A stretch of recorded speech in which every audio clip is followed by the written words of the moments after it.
I am Jordan Ellis, 30 years old, and I will never forget that fateful family dinner. What started as our typical monthly gathering quickly turned into a nightmare when my father suddenly looked him in the eyes and asked, "Tell me the $500,000 I gave you. What did you do with it?" I felt my body go cold. $500,000. What was he talking about? Across the table, my sister Lisa turned ghostly pale, her fork frozen midway to her mouth. Before I could properly defend myself, the doorbell rang. The police had arrived. If you have ever experienced family betrayal, let me know where you are watching from, and hit that like and subscribe button as I share how my perfect sister destroyed our family with one terrible decision. Teaching third graders was never going to make Merrick, but it filled my heart with purpose every single day. My classroom at Oakage Elementary was my sanctuary, decorated with colorful art projects and educational posters. 22 eager faces greeted me each morning, ready to absorb knowledge like little sponges. I loved watching their eyes light up when they finally understood a difficult concept. Money might have been tight on a teacher's salary, but the hugs and hand-drawn cards made it all worthwhile. My family was another story entirely. My father, Peter Matthews, built his financial consulting business from nothing into a regional powerhouse. Success defined him, and he measured everyone by their financial achievements. My mother, Eleanor, a former marketing executive who became a stay-at-home mom, had long ago accepted her role as the supportive wife. And then there was my sister, Lisa, 4 years older than me, and everything I was not. Lisa worked as a senior loan officer at First National Bank. With her designer wardrobe, luxury car, and impressive investment portfolio, she embodied everything my father valued. Their conversations flowed easily, filled with talk of interest rates, market trends, and networking opportunities. When Lisa spoke, my father listened with genuine interest, nodding approvingly at her financial insights. "Your sister understands how the world works," he would often tell me. "She knows what truly matters." By what really matters, he meant money. Despite my education degree and passion for teaching, my career choice was viewed as little more than a hobby in my family. At our monthly family dinners, the conversation typically revolved around business and finance until someone would eventually remember to ask about my little job. Mine's words about student progress or innovative teaching methods were met with polite nods before the conversation shifted back to more important topics. My closest ally was my colleague and friend, Jessica Parker. We had started teaching at Oakage together 5 years ago and bonded immediately. Unlike my family, Jessica understood the value of what we did. "Those who can shape young minds hold the real power," she would say during our Friday coffee meets. "Your father may create wealth, but you'll create future citizens." While Lisa flaunted her achievements, I quietly saved for my own dreams. For 3 years, I had been putting aside money toward a down payment on a small condo. Nothing fancy, just a one-bedroom place I could call my own, away from the cramped apartment I currently shared with a roommate. According to my calculations, I was just 6 months away from having enough for the down payment on a modest unit in the Westbrook neighborhood. Every week, I met with my real estate advisor, Karen Wilson, who helped me navigate the intimidating world of home buying. "The market in Westbrook is heating up," she had warned during our last meeting, "but I think we can still find something in your price range if we move quickly." The contrast between Lisa and me started early. Family photo albums told the story. Clearly, Lisa in dance recital costumes, tennis uniforms, and academic awards ceremonies, always at the center of I appeared less frequently, often at the edges, holding a book or looking slightly away from the camera. It wasn't that my parents didn't love me, but Liza naturally commanded attention and approval in a way I never could. Growing up, I learned to exist in Lisa's shadow.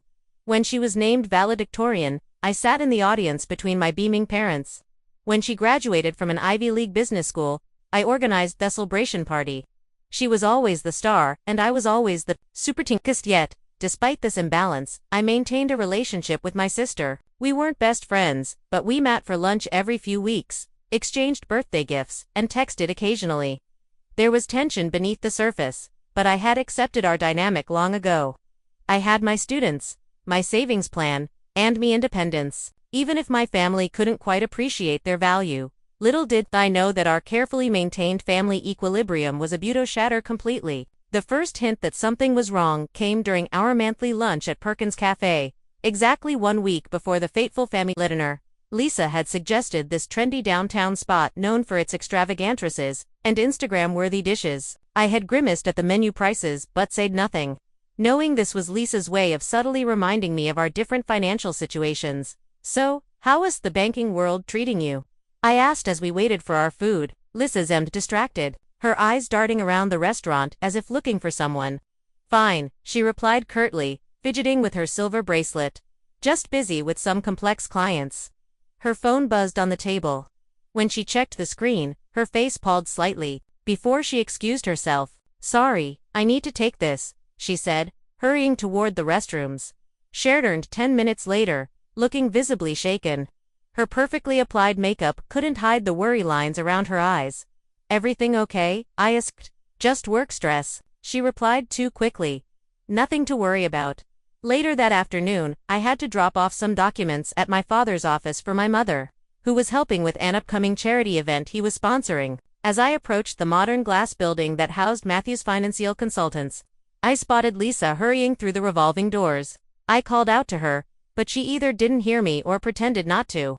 What was strange was that it was Tuesday at 2:30 in the afternoon, a time when Liza should have been at the bank, not at our father's office. I delivered the documents to my father's secretary and casually asked, "Was that my sister I just saw leaving?"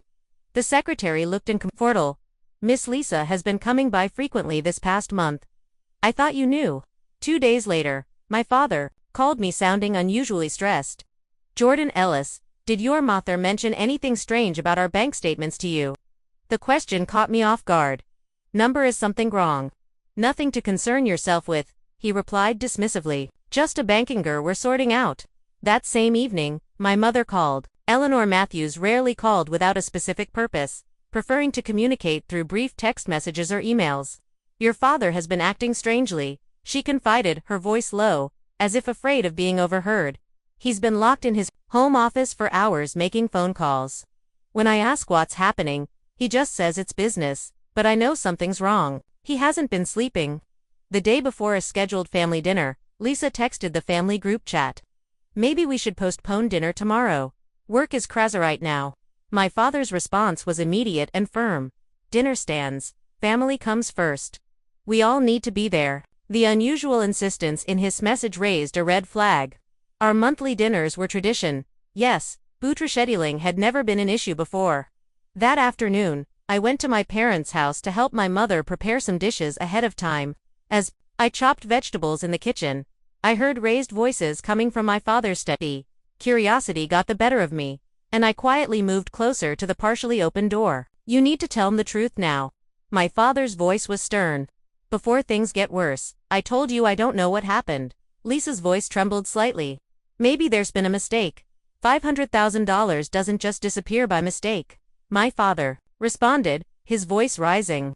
"I want answers tomorrow. All of yous together." I quickly retreated to the kitchen, my mind racing. $500,000 missing. And somehow Lisa was involved. When I returned home that evening, I couldn't resist searching online for news about my father's company. The search results revealed nothing dramatic, but a business forum had a thread speculating about financial irregularities at several consulting firms with Matthews Financial mentioned briefly. One commenter wrote, "Hard from an insider that Matthews is having liquidity issues. Anyone know if there's truth to this?" As I tried to process what was happening, I ran into Walter Kingsley, one of my father's longtime business partners at the grocery store. He seemed surprised to see me and oddly "Jordan Ellis, how are you?" he asked stiffly. "I'm well, Walter. How about you managing?" he replied, clearly uncomfortable. "Send your father my regards. These are challenging times." Before I could ask what he meant, he excused himself and hurried away, leaving me with even more questions. By the time I arrived home, I felt a knot of anxiety forming in my stomach. Something was seriously wrong in my family, and for some reason, I had a terrible feeling I was about to be caught in the middle of it. The day of our family dinner arrived with dark clouds, threatening rain, matching my apprehension perfectly. I had spent extra money I couldn't really afford on a bottle of my father's favorite whiskey as a gift wrapped in elegant blue paper. Despite our complicated relationship, Eelways tried to maintain peace through these small gestures. I arrived at my parents' colonial-style home 30 minutes early, hoping to help my mother with final preparations. The house was unusually quiet as I let myself in with my spare key. "Mom," I called out, setting me purse and the wrapped bottle on the entryway table. No answer. I moved through the house, eventually hearing muffled sounds from my father's home office. The door was slightly ajar. Unthrowed the gap. I could see Lisa frantically rummaging through the desk drawers. "Lisa," I pushed the door open. "What are you doing?" She jumped, slamming the drawer shut. "God. Jordan Ellis, you scurried her normally." Perfectly styled hair was slightly disheveled, and her designer blouse had a small coffee stain near the collar. Something the meticulously groomed Lisa would never normally allow. "I was just looking for the tax documents Dad wanted to show him," she stammered. "He asked me to grab them before dinner." It was obviously. Our father kept his important documents in a fireproof safe behind the painting of our grandparents, not in his desk drawers. Something was very wrong. "Where are Mom and Dad?" I asked, choosing not to call her out directly. "Mom went to pick up dessert. Dad's in the wine cellar choosing bottles for dinner." Lisa brushed past me. "I should go help him." By 6:30 we were all seated around the formal dining table, an anti-Ketchery woodpiece that had belonged to my grandparents. My father sat at the head, my mother to his right, Lisa to his left, and me directly across from him. The table settings were immaculate, always with the good china crystal glasses and polished silver flatire that only appeared for these monthly gatherings. The food looked and smelled delicious. Roasted herb, chicken, garlic, mashed potatoes, asparagus with Hollandaise sauce, and fresh baked rolls, all my father's favorites. Yet, despite the inviting spread, the atmosphere was suffocating. My father had barely spoken since we sat down. My mother kept refilling her wine glass, and Lisa seemed to flinch at every small sound. "How are the third graders, Jordan Ellis?" my mother asked, clearly trying to generate normal conversation. I described our latest science project about ecosystems, where the children had created miniature biomes in recycled 2L bottles. Normally, my father would have made some comment about how I should be teaching the kids about financial literacy instead. But tonight, he just stared at these plate, cutting his chicken into increasingly smaller pieces without eating. "And Lisa," my mother continued desperately. "How is everything at the bank?" Lisa's fork clattered against her plate. "Fine. Everything's fine. Just busy." My father finally looked up. "Busy with what exactly, Lisa?" The edge in his voice silenced the room. My mother took another large sip of wine. "Just the usual," Lisa replied, her voice naturally high. "Loan applications, client meetings. Interesting." My father set down his knife and fork with deliberate precision because I had lunch with Thomas Gladwell yesterday, the regional manager of your bank, and he mentioned, "You've taken a surprising amount of personal leave recently." The color drained from Lisa's face. "I had some health issues, nothing serious." My father nodded slowly, then suddenly turned to me. His gaze was intense, almost accusing. "Tell me, Jordan Ellis, the $500,000 I gave you. What did you do with it?" The question hit me like a physical blow. I set down my glass, certain I had misheard. "I'm sorry, what?" "The money, Jordan Ellis." My father's voice hardened. $500,000 transferred to an account in your name 3 weeks ago. What did you do with it?" I felt the blood drain from my face. $500,000. What are you talking about? I never received any money from you." Across the table, Lisa had gone completely still, her face ash white. My mother looked between us. All confusion and fear evident in her expression. "Peter, there must be some mistake," my mother said softly. "Jordan Ellis wouldn't." My father stood abruptly, walked to the sideboard, and returned with a folder. He slapped it on the table and flipped it open, revealing statements and transfer documents. No mistake. $500,000 transferred from our family business account to an account at Southwest Bank, opened in Jordan Ellis's name, with Jordan Ellis's nature and social security number. He pushed the documents toward me. "Your signature, Jordan Ellis, your driver's license number, your contact information." I stared at the papers in horror. The signature did look remarkably like mine, but I had never seen these documents before in my life. "Dad, I swear to you, this wasn't me. I never opened this account. I never received this money. This isn't my signature." "Then explain how your personal information is all over these documents," he demanded, his voice ringing. "Explain how the security camera at Southwest Bank shows Sumian Amiching your description opening this account. Explain how the money was then wired to 4 different offshore accounts within 48 hours. Lisa suddenly stood up. I need to use the restroom. Sit down, my father commanded, his voice thunderous. Lisa sank back into her chair, trembling visibly.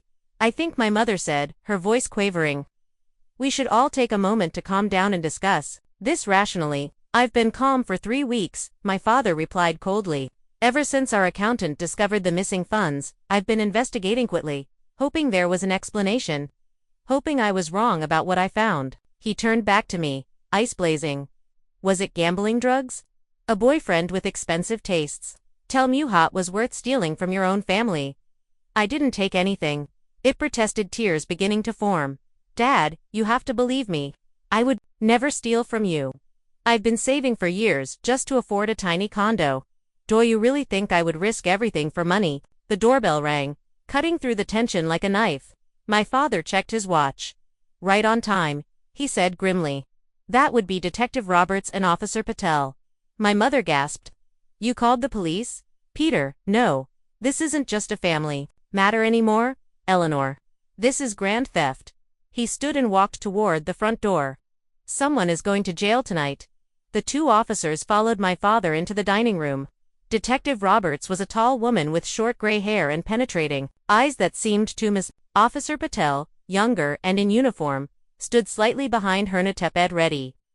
Thank you for your time, Detective Roberts said, her voice professionally neutral. I understand this is a difficult situation for everyone. Mr. Matthews has filed airport regarding a substantial sum of money transferred fraudulently from his business account. I couldn't believe if this was happening. My entire body felt numb as Detective Roberts continued. Miss Jordan Ellis Matthews, she turned to me. Based on the evidence Mr. Matthews has provided, including bank records and security footage, we have a warrant for your arrest for fraud and grand theft. This is insane, I whispered, my voice barely audible. I never took any money. My father slapped his hand on the table. The evidence is right here. Your signature, your information. The money traced directly to accounts only you could have accessed. Detective Roberts raised a hand. Mr. Matthews, please, we'll handle the questioning. She turned back to me. Before we proceed further, Ish could inform you that you have the right to remain silent. Anything you say can and will be used against you in a court of law. You have the right to an attorney. As she continued reading my rights, something unexpected happened. My mother, who had been quietly weeping, suddenly spoke up. Detective, before you take my daughter anywhere, there's something you should know. She reached into her purse and pulled out a slim envelope. I hired a private investigator 3 days ago when Peter first told me about his suspicions. My father looked stunned. Eleanor, what are you talking about? My mother's hands trembled as she handed the envelope to the detective. I couldn't believe Jordan Ellis would do this. It made no sense. So, I hired someone to look into it independently. Detective Roberts opened the envelope and scanned its contents, her expression changing subtly. She exchanged a look with Officer Patel before addressing my father. Mr. Matthews, did you provide us with all the security footage from Southwest Bank? My father frowned. It gave you what the bank provided me, the footage of someone matching Jordan Ellis's description opening the account. I see. The detective turned to Lisa, who was now visibly shaking. Miss Lisa Matthews, I believe we need to ask you some questions as well. Lisa's eyes darted toward the doorway as if calculating whether she could make it outside before being stopped. I don't know anything about this, she said, her voice cracking.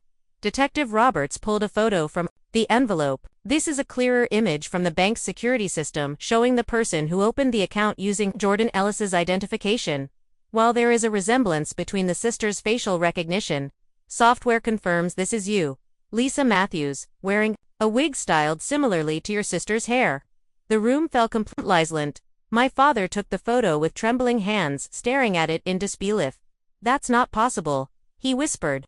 Lisa wouldn't. Detective Roberts continued. The private investigator also uncovered some other concerning information. She produced another document. Lisa Matthews has accumulated significant gambling debts at Riverside Casino over the past year, totaling more than $300,000. She also has 3 maxed-out credit cards and 2 personal loans that are recurrently in default. I stared at my sister in shock. Lisa, is this true? Lisa's composure crumbled entirely. She buried her face in her hands and began to sob. I didn't mean for it to go this far. It started small, just a few $1,000 to cover some debts. But then it kept growing and the casino people were threatening me, and Scott said he could help. Scott, my mother asked. Who's Scott? Detective Roberts consulted her notes. I believe she's referring to Scott Williams. He's known to law enforcement for his involvement in several financial fraud cases. Dovev never had enough evidence to make charges stick.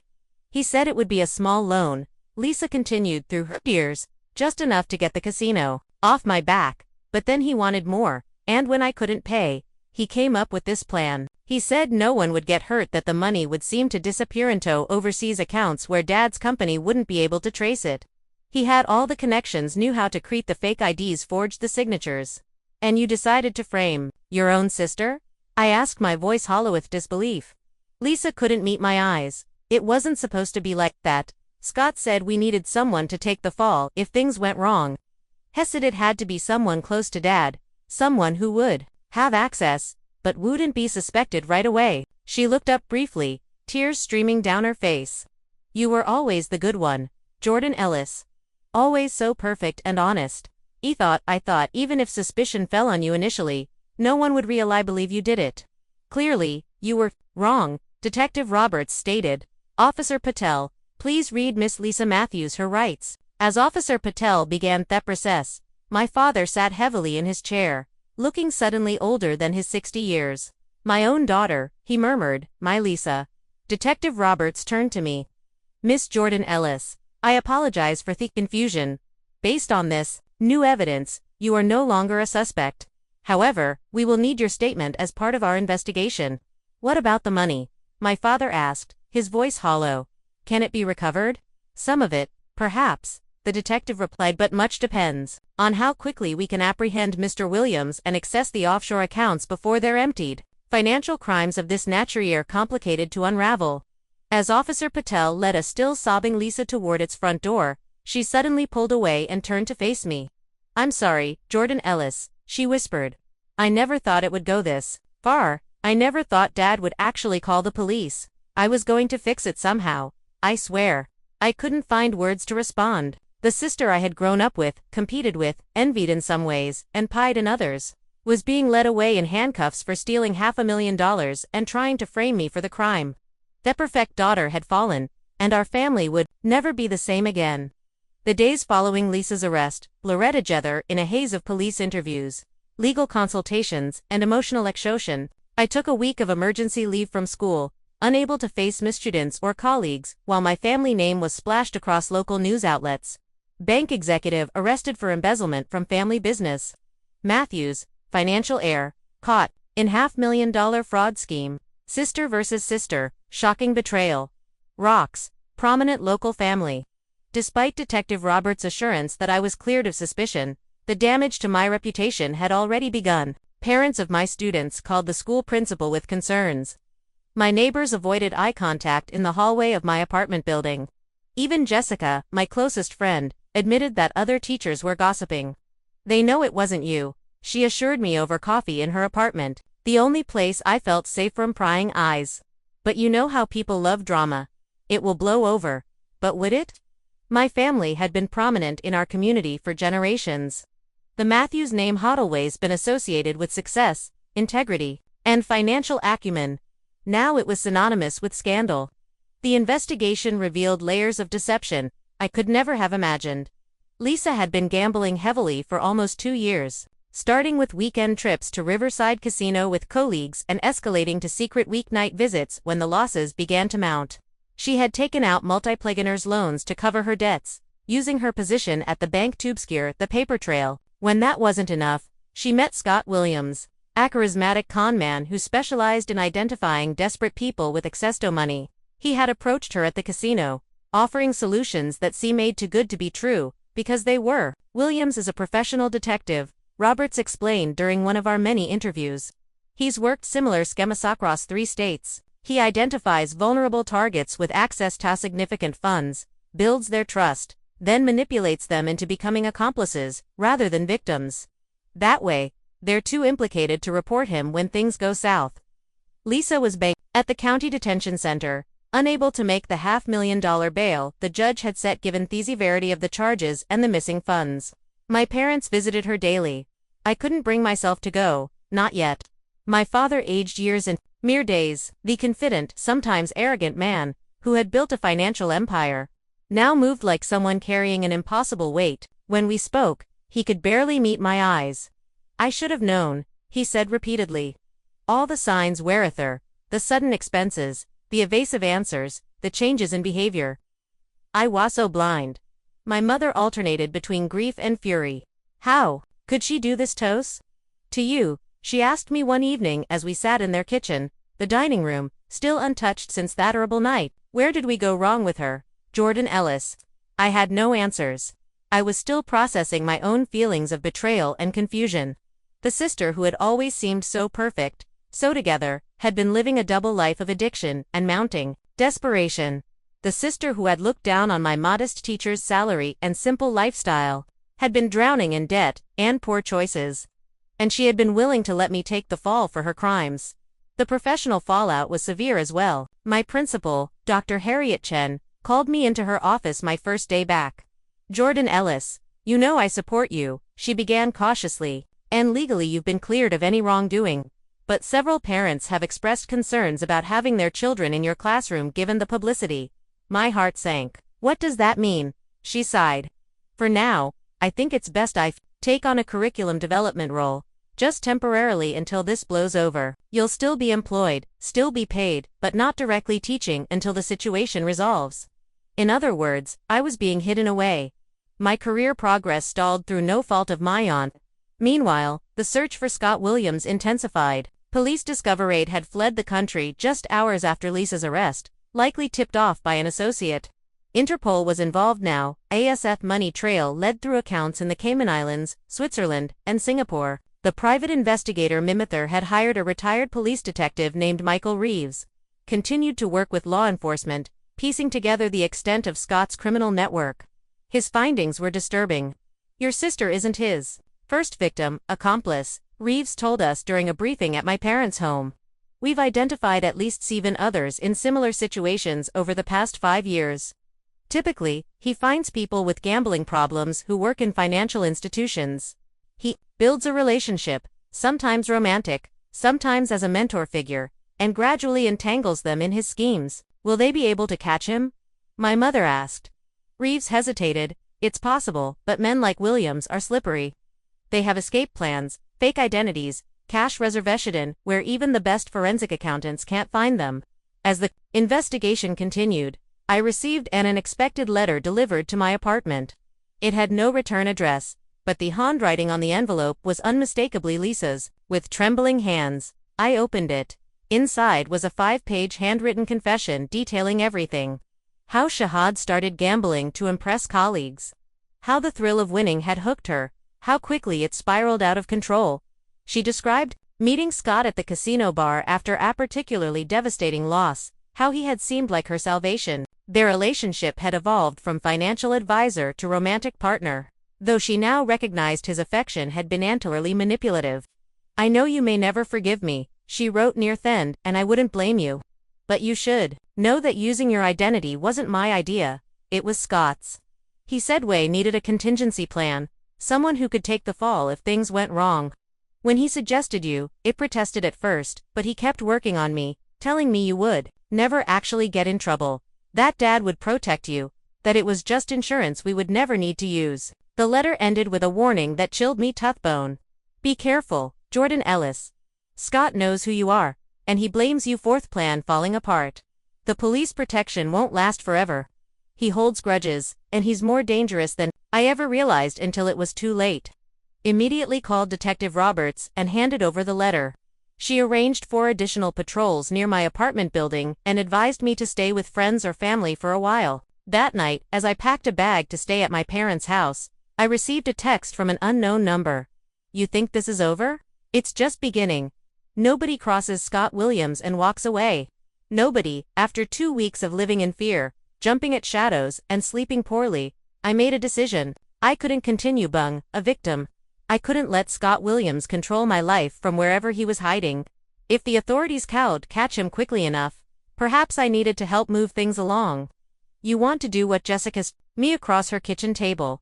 Coffee forgotten between us. I want to help catch Scott Williams. I repeated, more confident now that I had said it aloud. The police are doing their best, but they have procedures, limitations. I have something they don't. And what's that exactly? She asked skeptically. Personal motivation and access to Lisa. I had finally decided to visit my sister in the detention center, the sterile visitation room with its scratched plexiglass diver and uncomfortable metal stools felt appropriately cold for our first conversation since her arrest. Lisa looked terrible. Her designer clothes had been replaced by an orange jumpsuit. Her perfectly highlighted hair now hung limp and dull, and dark circles shadowed her eyes. When she saw me, she burst into tears. I didn't think you would come, she managed between sobs. I almost didn't, I admitted. But I need answers, Lisa. Real ones, not what you've told the police or what you wrote in your letter. I need to understand how my own sister could do this to me. For the next hour, Lisa poured out the whole sordid story. The gambling had started innocently enough, just weekend entertainment with work friends. But their rush of winning became addictive, and soon she was visiting the casino several times a week, placing larger and riskier bets. When the losses began to pile up, she took out loans to cover them, confident that a big win would solve everything. I was so sure I could fix it myself, she said, wiping her eyes with a tissue. I didn't want Dad to know I had failed. You know how he is, how he always held me up as the successful one. I couldn't bear to disappoint him. Scott had appeared like an answer to her prayers, offering to help restructure her debt, introducing her to people who could extend private loans outside the banking system. By the time she realized had fallen into a trap, she was already too deeply implicated to go to the authorities. He has everything on his phone, Lisa revealed. Records of all his scams, all his victims. He called it his insurance policy, in case any of us ever turned on him. He said if he went down, we all would. This was the first real lead I had heard. His phone, what kind? Did he back it up to the cloud? Did he ever let you use it? My questions came rapidly, my mind already forming the beginnings of a plan. Lisa seemed surprised by my intensity. It was a black smartphone with a custom case. He was obsessive about it, never let it out of his sight. But he did mention something about backups in a secure server somewhere in Eastern Europe. Did I have any regular habits? Places he frequented, people he trusted, he pressed. He has a cousin in Vancouver, he mentioned sometimes. And there's a coffee shop downtown called Blue Note where he liked to meet people. Said the background noise made it harder for anyone to record conversations. She leaned forward. Jordan, Ellis, what are you planning? Whatever it is, don't. Scott is dangerous. He has connections with some scary people. I didn't share my thoughts with her. The less she knew, the better, both for her safety and for the credibility of my plan. Over the next week, I worked closely with Detective Roberts, sharing what Lisa had told me and proposing a strategy. "You want us to use you as bait." The detective was not impressed. Absolutely not. Williams is not just a con man. He has violent associates. This isn't a game, Miss Matthews. I'm not suggesting you put me in physical danger, I argued. But we know he's monitoring the situation. He's already texted me threats. What if we use that to our advantage? What if we make him think I have something he wants? After much debate and planning, a modified version of my strategy was approved. The police would create a controlled digital footprint, suggesting I had discovered information about Scott's other operations, information that could be valuable to both law enforcement and his criminal associates. The hope was that Scott's ego and self-preservation would lead him to make contact, giving the cybercrimes unit a chance to trace his location. For 3 tense weeks, I lived a carefully scripted online life, making private searches that were designed to be discovered, having confidential conversations on monitored lines, visiting locations known to be connected to Scott's network, all while under close police protection. Of course, then came the contact we had been waiting for, not from Scott directly, but from someone claiming to represent him. "Williams has a proposition," said the text from Anna Tharunkno number. "Information exchange. You have things he wants. He has things you want. Tomorrow, Blue Note Cafe 10 in the morning. Come alone, or the deal ice." Detective Roberts and her team spent the night preparing me and setting up surveillance. "You won't actually be alone," she assured me. "We'll have officers positioned throughout the cafe and on the street. At the first sign of trouble, we move in. Your only job is to keep the conversation going long enough for us to trace any calls or messages to Williams himself." The next morning, wearing a concealed wire and with a tracking device in my purse, I entered Blue Note Cafe precisely at 10 o'clock. The place was busy with the morning rush, laptop workers occupying most tables. The buzz of conversation, and as creating the audio cover, Scott apparently preferred. A man in a gray suit waved me over to a corner table.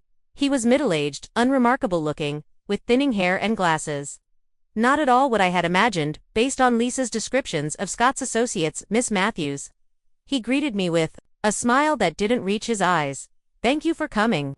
My name is irrelevant, but you can call me John." "Where's Scott?" I asked directly, sliding into the seat across from him. Mr. Williams is understandably cautious about personal appearances. At the moment, I'm here to determine whether a direct meeting would be worthwhile. The conversation that followed was a careful dance of implied knowledge and veiled threats. John wanted to know exactly what information I had while offering vague promises about helping Lisa's legal situation in return. I followed this script. Detective Roberts had prepared, hinting at knowledge of Scott's server locations and other victims without revealing that I knew very little of substance. After 20 minutes, John seemed satisfied. "I'll convey your position to Mr. Williams. If he's interested in pursuing this discussion, you'll be contacted with further instructions." He left without ordering anything. Disappear in Ginto, the morning crowd. Detective Roberts joined me moments later. "We gotty," she said quietly, excitement evident. Despite her profession, Aldemore, the phone he was using connected to a VPN, but our tech team managed to get through it. "We have allocation on Williams, Vancouver, just as your sister suggested. The Canadian authorities are moving in now." 48 hours later, Scott Williams was in custody, apprehended at his cousin's luxury apartment. His phone and laptop were seized, providing authorities with evidence not just of his scheme with Lisa, but of numerous other frauds across multiple jurisdictions. Most importantly for my family, the data helped trace most of the missing $500,000, much of which would eventually be recovered. When the news of Scott's arrest reached Lisa, she agreed to full cooperation with prosecutors in exchange for consideration during sentencing. Her testimony would be crucial in bringing down not just Scott but several of his associates who had operated the larger money-laundering network. My father, who had barely spoken during these difficult weeks, finally called me. "Jordan Ellis," he said, his voice heavy with emotion. "Detective Roberts told me what you did, how you helped catch this man. I don't have the words to express how wrong I was about you. How sorry I am for ever doubting you." It was the closest thing to an apology I had ever received from him, and somehow, despite everything it mattered, "I'm still your daughter, Dad," I replied simply. "That hasn't changed." Slowly, our family began the painful process of healing. Lisa was eventually sentenced to 3 years in prison with eligibility for parole after 18 months given her cooperation and lack of prior criminal record. My parents visited her weekly, coming to terms with this new reality where their perfect daughter had fallen so far. And I began building my life, piece by piece, stronger than before. 6 months after Scott Williams' arrest, I stood in the empty living room of my new condominium, still amazed that it was really mine. The space was small but bright with large windows overlooking a tree-lined street in the Westbrook neighborhood.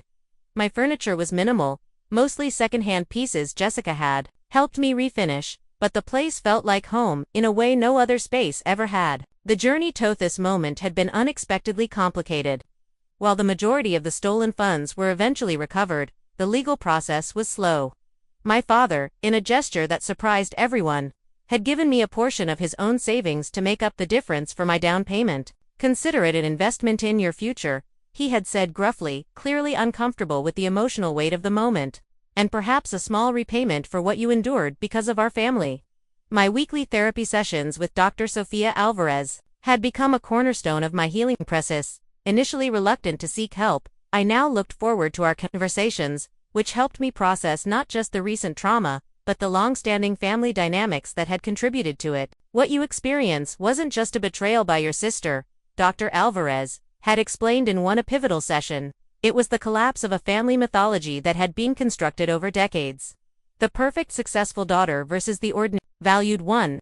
When that narrative shattered, it forced everyone, including Ja, to reconsider their place and purpose. My relationship with my parents had transformed in unexpected ways. My father, humbled by his failure to see what was happening with Lisa and his wrongful accusation against me, made genuine efforts to understand my life and choices. He attended my school's open house night, Actually, listening ASI explained my teaching philosophy and goals for my students.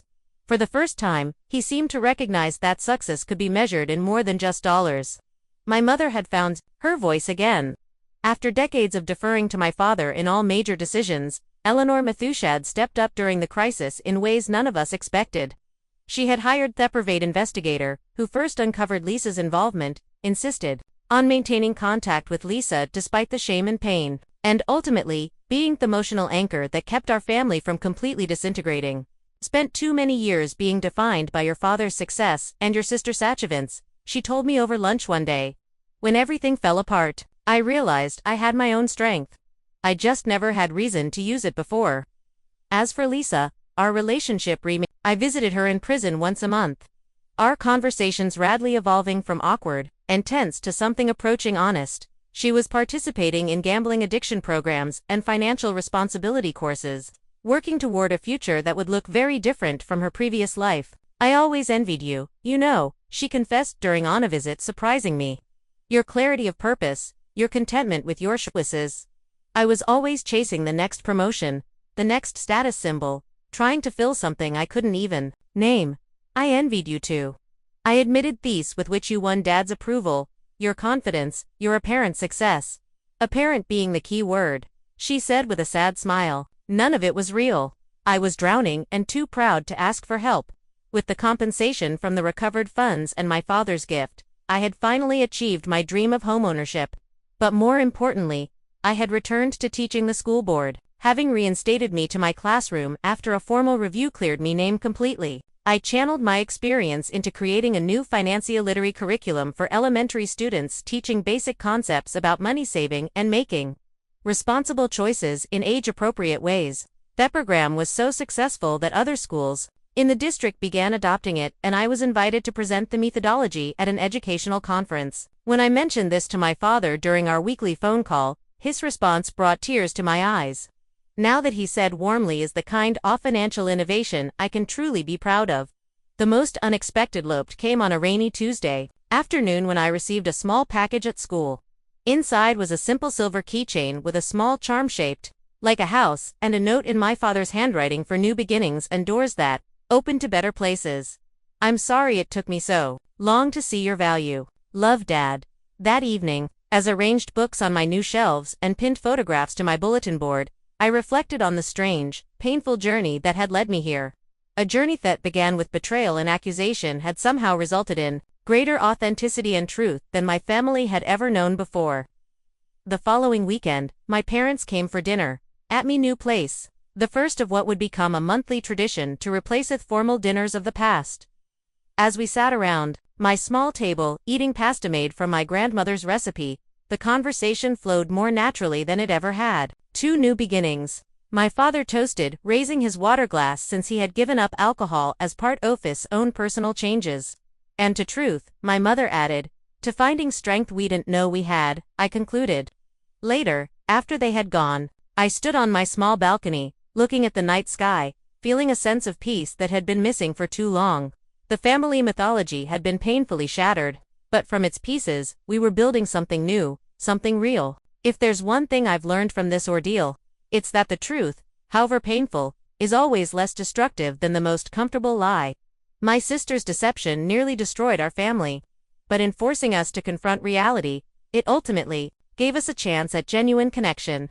Have you ever experienced a painful truth that ultimately led to growth? I'd love to hear your stories in the comments below, and if you found value in my journey, please like this video and subscribe to my channel for more real-life experiences and lessons learned. Share this video with someone who might be struggling with family dynamics or betrayal. Remember that healing is possible even from the deepest wounds, and sometimes the path forward begins with facing difficult truths. Thank you for listening to my story, and I wish you courage on your own journey of discovery. Music.